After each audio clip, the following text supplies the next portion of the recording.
est-ce que les personnes alors qui ne répondent pas à cet appel-là ne sont pas heureuses? Est-ce qu'il faut forcément le mariage pour être heureuse? On va aller avec vous. Alors, je veux dire que lorsque vous n'êtes pas marié et que alors que vous êtes appelé au mariage, nécessairement il y a une partie de votre vocation, il y a une partie de votre être qui ne se déploiera pas. Vous comprenez, non? Je prends l'exemple terre à terre. Je dirais Adam et Ève, tous les deux, étaient appelés à quoi faire? À être féconds, multiplier, remplir la terre, assujettir et à dominer. Voilà qu'Adam décide de ne pas se marier. Vous êtes d'accord avec moi? La fécondité ne viendra pas. La multiplication ne viendra pas. L'élargissement ne viendra pas. Donc tout le potentiel en fait, tout ce pourquoi il a été ne viendra pas. Il pourra développer certaines choses. Un homme, la société elle-même reconnaît cela à telle enseigne qu'un homme lorsqu'il pour arriver à accéder à un certain niveau de responsabilité, on ne lui confie pas cette responsabilité quand on sait qu'il n'est pas marié.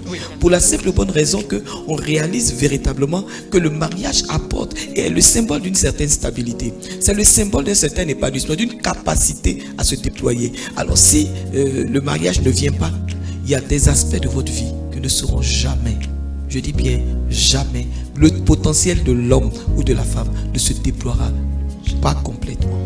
Mais il y a certaines personnes, comme dit Saint Paul, il dit il y en a qui reçoivent le célibat comme un don. C'est-à-dire que la vocation naturelle de l'homme et de la femme, c'est le mariage.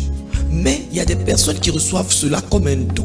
Le don, c'est le don du célibat. À ce moment-là, ces personnes vivent leur célibat de manière épanouie. Et là, elles se déploient pleinement parce que c'est la volonté expresse de Dieu sur leur vie. Et j'insiste sur la volonté de Dieu sur leur vie. Si le mariage est inspiré par Dieu, pourquoi il y a autant de divorces et même chez les chrétiens? Ok, alors je voudrais dire d'abord que je dirais le mariage il n'y a pas de divorce chez les vrais chrétiens. Il faut que je le répète. Il n'y a pas de divorce chez les chrétiens. Chez les chrétiens. Chez les vrais. Parce que n'est chrétien que celui qui est vrai. Qui est vrai. Donc les vrais chrétiens. Chez les vrais chrétiens, il n'y a pas de divorce. Ok, je fais la différence. Parce qu'on peut être affilié à une église, on peut être catholique, on peut être méthodiste, on peut être évangélique, mais ne pas être chrétien. Mais quand on est chrétien, on ne divorce pas. C'est la première chose. La seconde chose, il y a beaucoup de divorces parce que beaucoup de personnes, bien qu'elles fréquentent l'église, n'ont pas compris ce qu'est un mariage. N'ont pas compris le sens du mariage. Parce que l'écriture dit clairement que le mariage est un mystère. Et ce mystère-là, ce n'est pas tout le monde qui le découvre. Et tant qu'on n'a pas découvert le mystère du mariage, alors on considère que le mariage, en fait, c'est un contrat. On considère que le mariage, c'est une affaire de chatouillement du bas-ventre. Donc c'est juste les désirs sexuels, etc. Mais le mariage, ce n'est pas cela. Le mariage va plus loin. Le mariage est une alliance. Et une alliance, excusez-moi, on ne la rompt pas n'importe comment. Dieu est un gardien d'alliance. Et c'est l'alliance que Dieu a faite avec l'humanité qui fait encore aujourd'hui, en 2021, depuis la mort de Christ jusqu'à aujourd'hui, nous sommes au bénéfice de l'alliance divine. Et l'alliance accepte l'autre. L'alliance ne se détache pour aucune raison. Je vous en donne un exemple. Alors que les enfants d'Israël sortaient d'où? Ils entraient dans la terre promise. Nous nous rappelons que Josué a commis une erreur.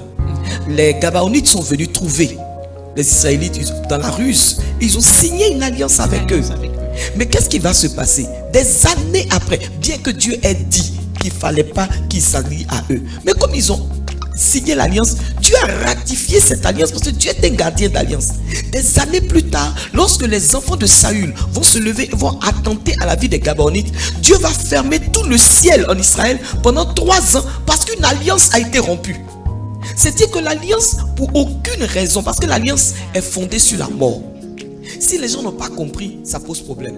Lorsque vous allez vous marier, les gens pensent que ce qui se passe là, la cérémonie là, ils pensent qu'en fait c'est tellement une plaisanterie, en fait c'est un cinéma quoi. Et puis on crie oui. Non, ils n'ont pas compris que c'est en fait à des funérailles qu'on assistait. Oui, parce que celui qui dit oui est en train de dire j'accepte de mourir pour le bonheur de cette femme. Et la femme aussi dit j'accepte de mourir pour le bonheur de cet homme. C'est-à-dire à partir de ce jour, mes intérêts ne comptent plus. Ce sont les intérêts de l'autre. Donc à partir de ce moment-là, c'est ta mort qu'on est allé célébrer. Donc tu ne peux pas te lever et dire non, elle ne me rend pas heureuse. Mais tu n'es pas parti te marier pour qu'elle te rende heureux. Mais c'est pour que toi tu la rendes heureux. Est-ce que toi tu as pensé? Et si chacun des époux comprend le sens de l'alliance, alors il ne peut pas y avoir de divorce.